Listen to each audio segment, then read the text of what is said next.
Hey guys, it's me, Esqualax again, and today I'm going to be doing a video on PlanetSide 2 again, but today I'm going to be talking about ESFs and that sort of thing. I know in my last video I talked about how you shouldn't be focusing on vehicles early on in the game, but there's a few exceptions to the rules, and most of the time the ESFs are the exceptions to the rule.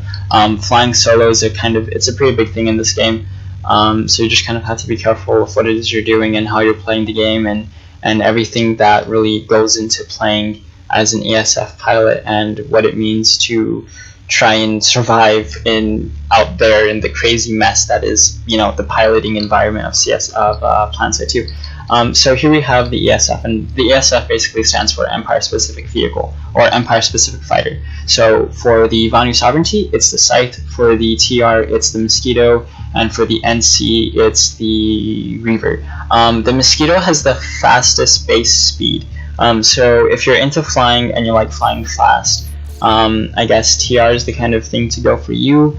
The Scythe and the Reaver don't really have too many things to really differentiate them, at least so far as I'm concerned. I'm not an amazingly experienced pilot when it comes to ESFs, but I'm just going to give my opinions anyway. So things you should get when you're playing as an ESF pilot and you're working on your ESF. Well, first of all, utilities are really good. If you're doing utilities, you have decoy flares here, which are really nice. You have Nanite auto repair system, which is also really nice, and then you have your performance. So you could have a high racer speed chassis, a dogfighting airframe, or a hover airframe. This is probably the last thing you want to really worry about when it comes to customizing your base stock vehicle. I wouldn't worry about it too much, just because it does help out a lot, but it shouldn't be your primary concern. Your primary concern when you do upgrade your ESF, however, should be your defense. Now, you could have the composite armor, vehicle stealth, or the Nanite auto repair system. I pretty much universally recommend the Nanite auto repair system on everything you have in this game. So whether it's an ESF like we have here, or it's a Valkyrie or a Liberator, or whether it's, if we come over here, one of the other vehicles, one of the ground-based vehicles in the game, such as the Lightning, the Sunderer, the Harasser, the Flash, or the Mag Rider, Nanite auto repair system is what I universally recommend, and I have it on everything, absolutely everything. I have the Nanite auto repair system, just because it's so good. It pretty much allows you to recover health when you're not in combat. So that means if you're playing as a light assault and you're flying, because you don't have the kind of like escape pod thing, so you don't have the auto eject system on your plane, it allows you to pretty much play as a light assault and still be fairly competitive, because you don't have to land and get out and repair. It just kind of heals by itself and repairs by itself, which is very useful, and it's useful for anything, whether it's a Mag Rider, tank. I can't speak highly enough about the Nanite auto repair system. As you can see here, you can read it here, Nanite's consistently repair damage over time at a rate of 10.83% every 5 seconds. Damage disables auto repair for 12 seconds. So obviously, you can't really be in the middle of a fight. You can be in the middle of a fight, but it's not necessarily to your benefit 110% of the time. So again, Nanite auto repair system is something that I universally recommend. And get that up as fast as you can, because it's just so helpful. Of course, the rate of repair is different for every vehicle, but it's still helpful all the same. And then what else should you get? That's pretty much about it. Utility flares. This is the second thing you probably want to get, is the utility, and you can get decoy flares. Now, a lot of people like the ejection system. Some people like the fire suppression. Some people like the scout radar. I recommend decoy flares, and the reason why is because if you're playing as a Scythe and you're going to be doing air-to-ground combat with dual photon pods or any sort of rocket pods, if you're going to be going after ground targets, you're going to be leaving yourself vulnerable to attacks from surface-to-air missiles, which is kind of weird, like SAMs, but you're going to be leaving yourself vulnerable to attacks from rocket launchers, which have lock-ons. And so the only way to really kind of avoid those lock-ons is, if you don't fly away fast enough from them, is using the decoy flares. And so they're really good. They become active every 25 seconds. So you could do the math. So it's a few times every minute. You know, nothing too like spectacular. It's about twice every minute.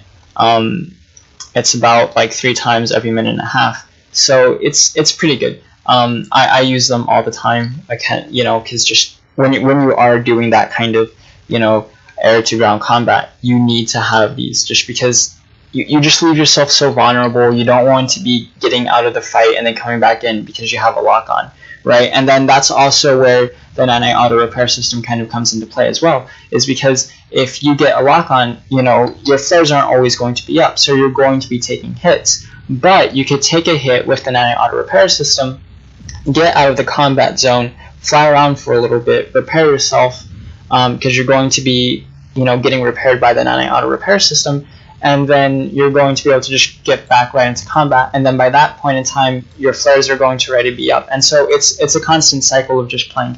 And then the last thing I recommend is the performance. This is more or less based on how you want to play and your play style and what fits best for you. Some people like hover stability, some people like the dogfighting airframe. I personally prefer the high-speed airframe. I know a lot of people say it's useless, but I like being able to kind of like boom and zoom, you know, kind of get into combat, get out, and, you know, keep myself alive. I don't like dogfighting too much unless I'm with other people, just because I'm not that great of a dogfighter. And hover stability airframe is good if you are doing a lot of air-to-ground combat, again with the dual photon pods, but it's not necessarily as versatile, I think, as the high-speed airframe. Just because with the high-speed airframe, you're able to kind of just get into combat very quickly, get out of combat very quickly, and you're going to be using it all the time anyway, right? Because it's speed, so you're going to be using it on your base vehicle anyway, no matter what. And yeah, that's pretty much it. So I'm gonna hop in the vehicle right now for a few seconds, for a few minutes, and you know, we'll see where things take us. I almost ejected out of the vehicle. So we're gonna see right now in the map and see where things are happening if the map does load. So we're going to I'm gonna set a waypoint back here, that way I could kind of get back there. And we're gonna head towards this biolab over here. And the reason why I set a waypoint back here is because sometimes I get lost, and you don't always want to take the time to kind of look at your map, press M, look at your map, and kind of figure out where it is you're going.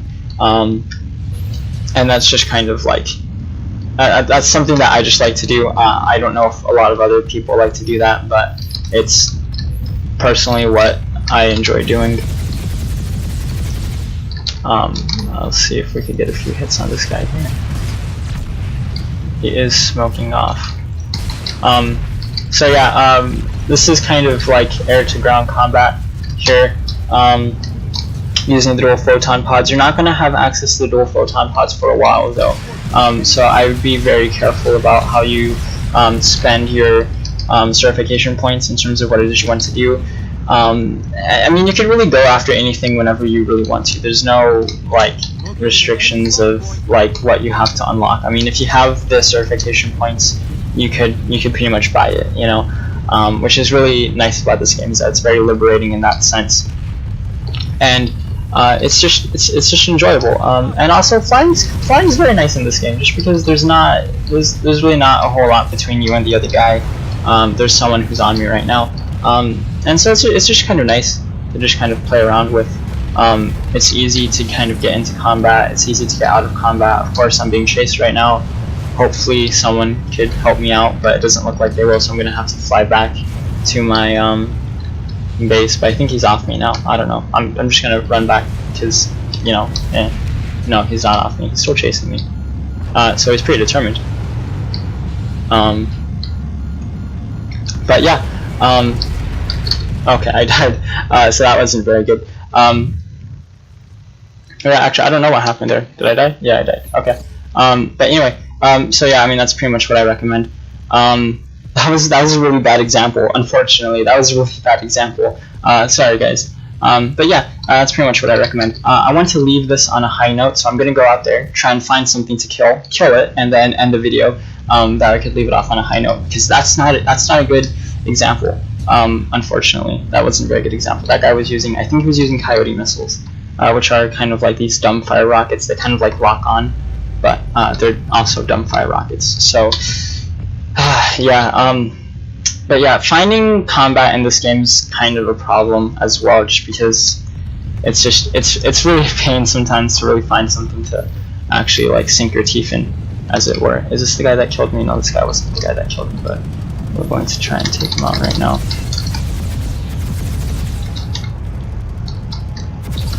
I think this guy, no, this guy didn't kill me. Yeah, but just like all these rockets and stuff, it's really hard. And so we don't have air superiority like at all right now, which is kind of unfortunate. So we'll just have to jump out right there, because we're just not, yeah, our faction is just, look at all those mosquitoes like in the air. So yeah, sorry guys, I couldn't end this video on a high note, but we'll do another one later, and hopefully it'll end on a much better note than what it's ending on now. So thanks for watching, guys. Hope you guys found my tips and useful, my insight useful. I know I'm not like the best player of PlanetSide 2, but yeah, I hope you guys found my video informational, enjoyable, useful, what have you. Thanks for watching, guys. I'll see you guys later. Thanks. Bye.